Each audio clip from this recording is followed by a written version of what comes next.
Get ready to travel around the world to discover the amazing journey of your favorite little notebook. Hold a journal in your mind. It looks simple, like it was born on a shelf, but it's actually a traveler that may have crossed oceans before it reached your hands.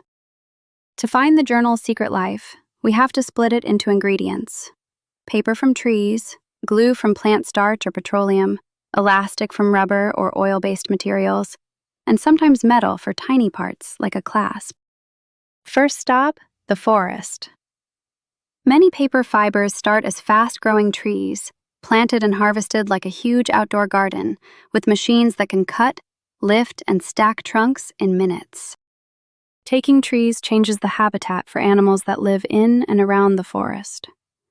We need paper for school and stories, but we also need careful rules, protected areas, and replanting so nature can keep its home. Now the logs roll to a paper mill, where wood gets chipped into tiny pieces and mixed with water until it turns into pulp, like turning a tree into oatmeal. Giant rollers squeeze and dry it into smooth paper sheets faster than you can blink. Making paper takes a lot of water and energy, and the mill has to clean the water before it goes back to rivers. The good news is, many mills reuse water, capture heat, and use leftover wood bits for energy to lower their footprint. Next ingredient, the elastic band. Some elastic starts with rubber from trees that drip milky sap, and some starts with oil from deep underground, because oil can be turned into stretchy materials with chemistry.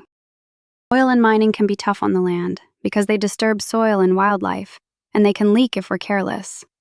We use these materials for many useful things, so engineers work on safer drilling, cleaner processes, and more plant-based alternatives.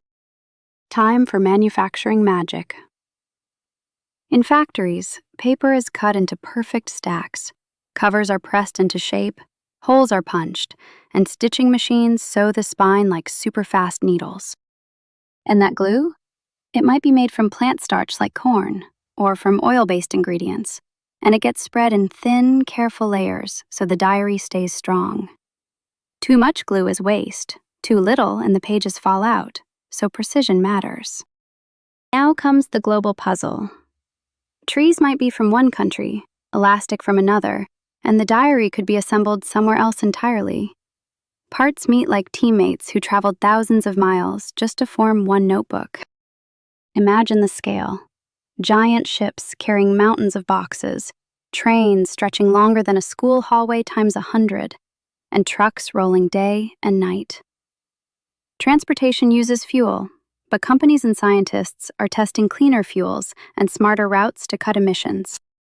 Finally, the diary reaches a store or your school supply box, fresh and blank, ready for your thoughts.